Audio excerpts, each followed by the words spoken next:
Ladies and gentlemen, good evening. How are we all doing today? I've got a nice match for you here, which I took at my stream last night, and I guess I had a few decent games, and this turned out to be one of them. What I basically did was I threw together a few things that were new, including Genesect and Shadow Tag, Gothitelle, which is interesting, I guess, and then a few other things which kind of work, I guess, sort of, and see how it rolled, see how it went, see how we did. So it's going to be interesting. There's some cool stuff going on, and we're going to lead it and start it off. And I'm going to lead off with my Catdurus in the main position. And I'm running a banded Catdurus today, so it's going to be doing a hell of a lot of damage. And on the first turn, it's going to be doing a significant chunk, because it's going to be hitting it with a U-turn that is super effective on Rotom Cut. And does a lot, does a hell of a lot, almost one-shots the thing, which just shows you the raw power of Catdurus, just because, I mean, yeah, it's unstabbed U-turn, and it still almost kills it. So there you go. Works out very nicely as I go into my Conkeldurr. Now, Conkeldurr, kind of my intention with this guy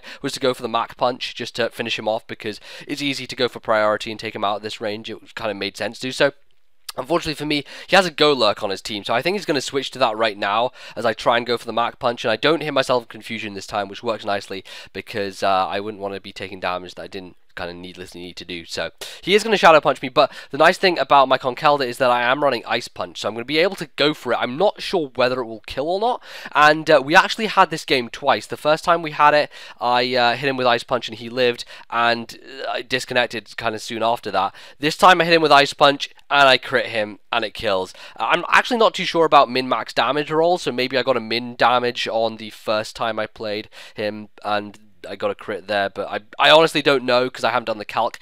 But I take him out. Kind of sucks because it kind of, you know, puts him in a better position, but I guess a little bit more hacks happens because at this point we have to change up the game, so we can't do the same moves again. He goes to Ferrothorn and I get him myself in confusion, so I guess it works out for him a little bit in the end, because now he can Leech Seed me. Obviously would be very useful, because I was going to sub on that turn, and had I been able to set up a substitute, I could have gone for a Focus Punch, taken out Ferrothorn, and well, it would have been very, very beneficial for me. But oh well, kind of evens out in the end, I guess, and I'm going to kind of be forced out here. I go into Catdurus thinking that, you know, I can probably hit him with an Earthquake and do a lot of damage, but I was more to the point thinking he's going to switch, and so I can U-turn and get initiative from there. He turns out not to really want to, stays in, gets Iron Barb's damage on me as I U-turn out, and I honestly don't know what move he's going to go for, so I kind of just go back into Conkeldurr, maybe thinking, okay, he's probably going to Leech Seed me again, so I might as well just go to this guy to take it, because at this point Conkeldurr's, I guess, the weakest link in my team. It's still useful for later on, because of the fact that he has that Rotom at such low HP. If I don't have anything to outspeed it at that sort of late point in the game when it comes back in, then Mach Punch is going to be very beneficial to me. So having brought Conkeldurr in and thought that it wasn't too useful, at this point I'm thinking, well, maybe I should kind of keep this guy around, because priority is always a nice thing to have, and I kind of want to, you know, have that going for me. But at this point, I think he's going to go to Weezing. Reason being that Weezing pretty much walls my entire set, and Weezing can take a fighting move, because obviously he doesn't want to take, he doesn't know I have Focus Punch or Sub, so he thinks I'm a Drain Punch set, which is why he goes to Weezing to obviously combat Conkeldurr, but I switch, you know, perfectly into Mrs. Wilechase. And Mrs. Wilechase, ladies and gentlemen, is going to do a lot of heavy damage and a lot of heavy work this game.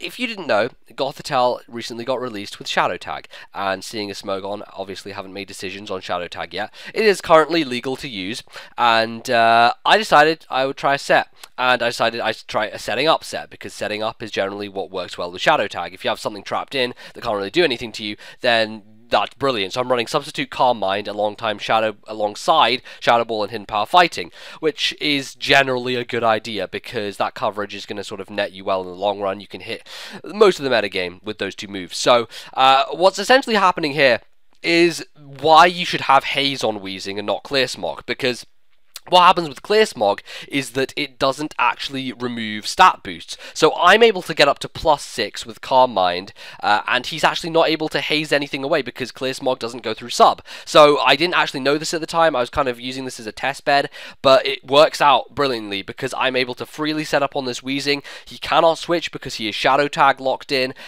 He's stuck in here. He can't switch. And I'm eventually going to be able to go for a +6 Shadow Ball, finish him off, take him out, and leave myself very nicely behind a sub. Now, in general, I probably didn't need to go for the +6 because he has two things that outspeed me and can easily kill me. One of them being a Selgor with the Bug Buzz, and the second one being Haxorus. Now, I wasn't sure with a Selgor because I have +6 special defense whether a Bug Buzz would be able to take out a sub. So I make a fresh sub because I know that Weezing hit my last one a couple of times. So thinking that he's going to take out that one, the first one anyway, the Bug Buzz, I take a fresh sub, hoping that I'll be able to live after he hits me with a Bug Buzz. Unfortunately, Bug Buzz still does more than a substitute is able to sort of buffer, and he's able to take it out, which means that now he can freely go into Haxorus and finish me off. So I guess it did make sense for me to try and push my luck to +6, but in the end it didn't really work out that well because he can easily bring in Haxorus now and X's me and take me away. But do not sort of throw Gothitelle aside because Shadow Tag can be very, very useful with this thing. Scarfing it isn't so great an idea because it's too slow to revenge things with Shadow Tag, but a setup set can work in certain situations and did work very nicely for me there. So I managed to take out Weezing, managed to take out his Selgor, and it did a decent job in general. So I was fine with it, I was pleased with it, and it worked. So anyway, catching up with the game, I go into this guy to kind of scare out the Haxorus because he's intimidated and obviously locked into X's, and I kind of go for Earthquake, forgetting that Rotom is alive, which sucks because I'm choice banded and I have to switch. So I go into next time on Game Grumps, and next time on Game Grumps, Genesect comes in and is generally, Genesect is going to be very good. I haven't really seen it because no one uses it because it's not released yet, but it is now released. It's released now, and it's really good. Like, its coverage is pretty incredible. It has download to get the special attack if you're lucky, and if you're able to get off a rock polish, you can outspeed a lot of things, and you can pretty much wreck teams with that coverage because you have such good special attack. Base 120, same as Arceus, so yeah, pretty high, I must say. Unfortunate thing, not really working out for me in this situation because he's paralyzed me as I switched it. I think he confused me as I switched in, and I didn't manage to get a hit off, which means that he gets to paralyze me and kind of wears me down, Volt Switch and all that good stuff, and I hit myself in confusion. But the nice thing about this is that I have a free choice to go for Ice Beam or Flamethrower because either Ice Beam or Flamethrower will take Rotom out. So I kind of have to decide as to whether he's going to Volt Switch into Haxorus or whether he's going to Volt Switch into Ferrothorn. I get it right because he Volt Switches into Ferrothorn and Flamethrower takes that thing out cleanly, which makes my job a lot easier because now I only have to deal with two guys. I have to deal with Rotom, I have to deal with Haxorus. Now, I still have Conkeldurr left, so Conkeldurr is going to be useful to come in and take that Rotom out, but I have some other fast stuff as well. I have a Keldeo, so that should be able to deal with Rotom anyway. So I decided to go into Conkeldurr now, hoping to get as much damage on this Haxorus as possible, and also kind of scouting as to what kind of Haxorus well, I know he's going to be Scarfed, basically just from the format of his team, but I'm thinking, what is he going to lock himself into? Because I have this Meloetta here, and I'm thinking, Meloetta, I can go for the Relic Song, transform, and then maybe be able to do something after that. I'm not quite sure, but I know that Relic Song will help me out here, so I'm going to go for one, and I know that because he's going to be locked in on Brick Break, he's not going to go for the hit because I'm a Psychic type at this current point. So he switches to Rotom, gets himself dead, and I transform into, you know, the super duper massive 128 base speed form. Brings in Haxorus, and he is Scarfed, so he's going to Outrage, and I'm thinking, well, okay, I'm probably going to die, and then I can bring in Keldeo and do something there.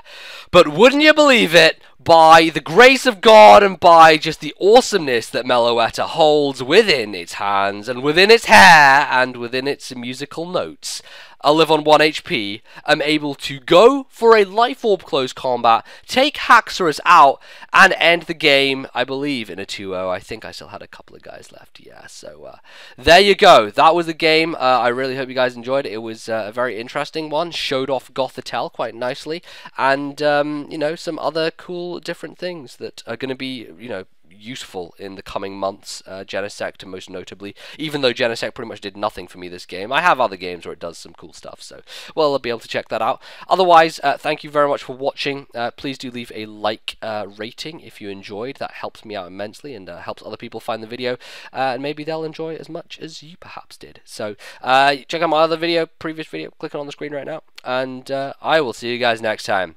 Goodbye.